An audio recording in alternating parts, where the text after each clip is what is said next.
Hey, what's up guys? Welcome to the channel. UFC 279 is less than 24 hours away, and this fight card has been flipped upside down. All three of the top three fights have been shuffled around, and now we have three new fights, and the new co-main event is Khamzat Chimaev versus Kevin Holland, and this is going to be my full breakdown and prediction. This is a fight that's going to take place at a catch weight of 180 pounds. This is a fight that not a lot of people expected to happen, but it kind of fell together. Khamzat Chimaev missed weight. He was supposed to fight Nate Diaz at welterweight, 170 pounds. Kevin Holland was supposed to fight Daniel Rodriguez at a catch weight of 180 pounds.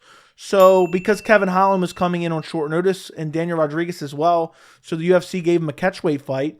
And now that Khamzat Chimaev missed weight, they were like, well, Nate Diaz isn't taking the fight, so this is perfect. We can match him up with Kevin Holland. Kevin Holland accepted the fight, and it's going to be 5 rounds. And I can't express enough how big of a win this would be for Kevin Holland if he's able to pull it off. For Khamzat Chimaev, I don't know that it does much, honestly. Just like the Nate Diaz win didn't do much but boost his star power. But I think this is a matchup that is much better than Chimaev versus Diaz. I think Kevin Holland has a much more significant chance to win than Nate Diaz. And I think this is just your typical striker versus grappler matchup. And I'm looking forward to this fight. And I'm really looking forward to that main event. Tony Ferguson versus Nate Diaz. If you want to watch my prediction video for the main event, I'll link my entire UFC 279 playlist down in the description. But if you look at the tail of the tape for this fight, you have Khamzat Chimaev, who is 11-0. Kevin Holland is 23-7. Khamzat Chimaev is ranked number 3. Kevin Holland is not ranked. Chimaev is 28. Holland is 29. Chimaev is 6'2". Holland is 6'3". Chimaev has a 75-inch reach, and Holland has an 81-inch reach. So a massive 6-inch reach advantage for Kevin Holland. Of those 23 pro MMA wins, he's got 13 wins by knockout, 6 by submission, and 4 by decision. Of those 7 losses, he's never been KO'd or TKO'd. He's lost twice by submission and 5 by decision. He comes into this fight on a 2-fight winning streak since moving down to welterweight, even though this fight isn't being contested at welterweight. He beat Tim Means by Darce choke. The first round was kind of competitive. Kevin Holland was winning the first round. Second round, he hurt Tim Means. Tim Means shoots in on a takedown, and Kevin Holland locks up a Darce choke. The fight before that, he fought Alex Cowboy Oliveira. He TKO'd him. This was a competitive fight in the first round. Oliveira maybe even won the first round. Second round, he rocks Oliveira and then just swarms him and finishes him with brutal ground and pound. TKOs him in the second round.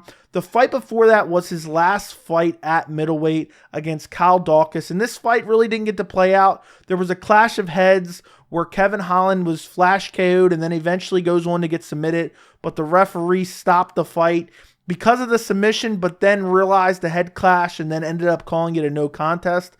So that's not actually a loss.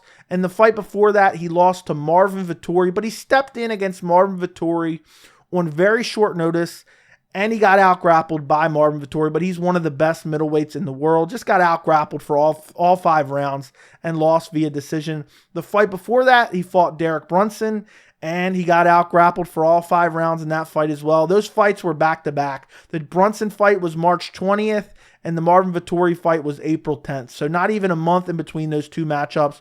2 of the best in the middleweight division, especially at the time. Before that, you get back to 2020, and Kevin Holland was arguably the fighter of the year in 2020. He had 5 wins in 2020. He beat Anthony Hernandez via TKO. He beat Joaquin Buckley via KO. Nasty KO of Joaquin Buckley. I think it was a right straight. He won a split decision over Darren Stewart. Doesn't mean that much. He won via TKO over Charlie Ontiveros. I think he took him down. He had like a rib injury or something along those lines. And then the most impressive win, and a fight that I thought he was going to lose, he beat Jacare Souza.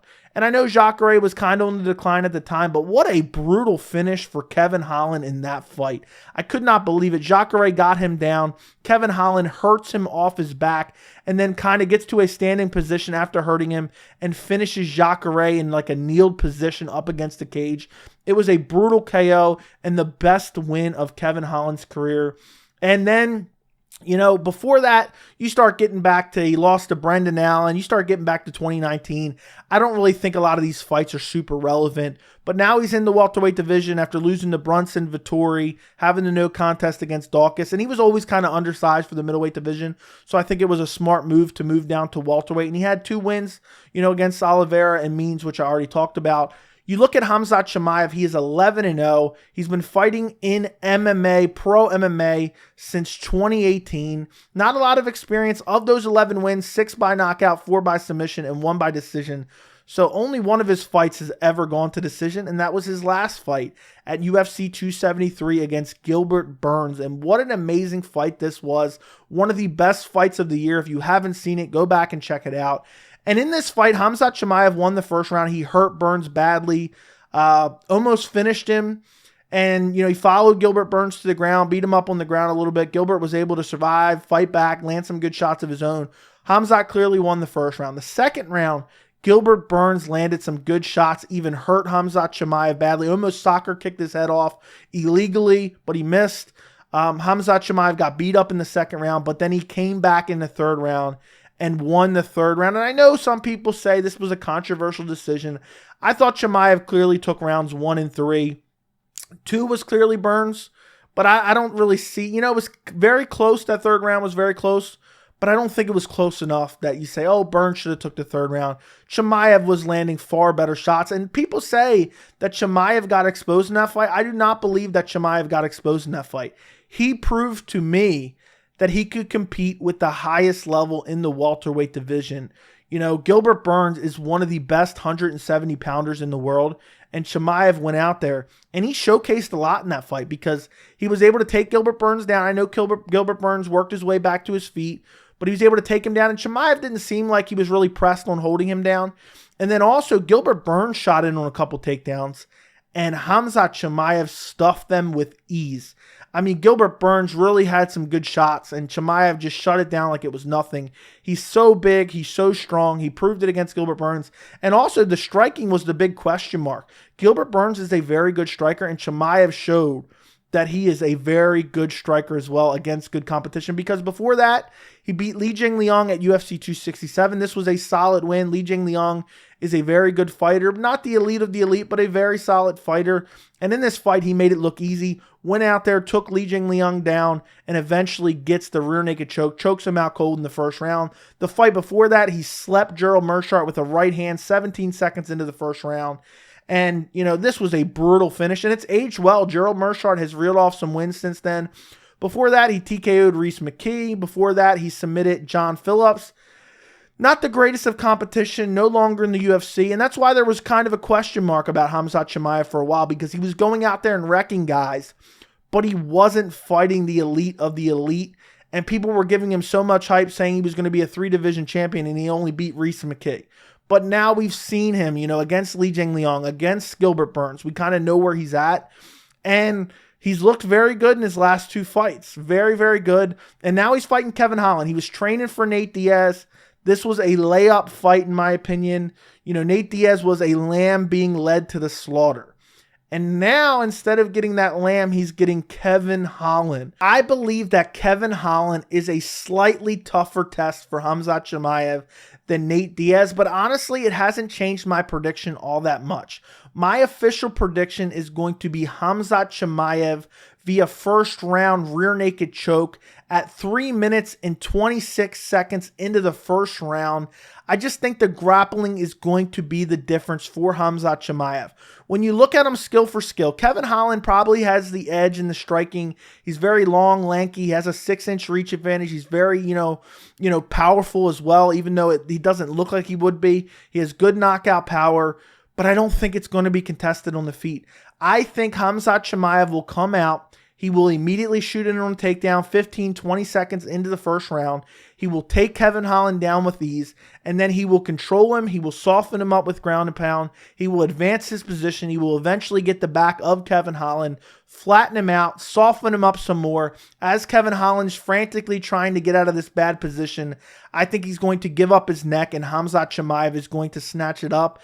And I really believe that Kevin Holland, even though he's moved down to 170 and he's looked better, I just think that grappling deficiency is always going to be a problem. He got out-grappled by Brunson, by Marvin Vettori. He's been taken down by Alex Oliveira.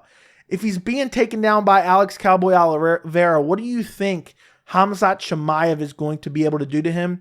And Khamzat has very good jiu-jitsu. He wasn't even worried about going to the ground with Gilbert Burns.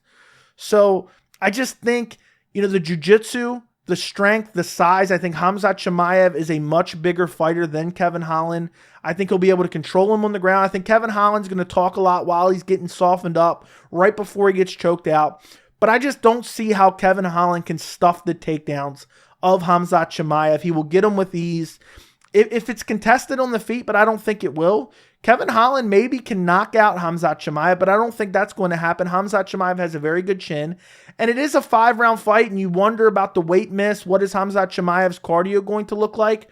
But I trust his cardio because the pace that went on in that 3-round fight against Gilbert Burns showed me that I think he can go 5 rounds because the pace was so high in that 3-round fight, and he's going to pace himself. He's not going to blow himself out and go crazy in that first round to look for a finish that's not there and gas himself out. I just don't believe that's going to happen. He showed a great chin in the Gilbert Burns fight. And Kevin Holland has always had an issue with his defensive grappling. So, Chimaev may push him up against the fence and take him down. Honestly, I predict a slam. I think he's going to grab him, pick him up, slam him to the ground. He's going to be talking the whole time. And then eventually he's going to find that rear naked choke. Kevin Holland, he's thrown power off his back, but I just think Chimaev is going to be too strong. And Holland just isn't going to be able to get out of the position. But who knows? Maybe Kevin Holland has been working on it so much that he's finally improved it. But we've seen this over the course of other guys' careers where they constantly have an issue with the defensive grappling and it just seems to never improve. Anthony Pettis comes to mind. So maybe Kevin Holland proves me wrong tomorrow night at UFC 279. But I am very doubtful. I'm going Khamzat Chimaev, and I am very confident in this prediction. But I'm looking forward to this fight. You have a great backstory. And Kevin Holland, if he pulls this off, it will be massive for his UFC career. So let me know what you guys think down in the comments. Don't forget to like the video, and thank you so much for watching.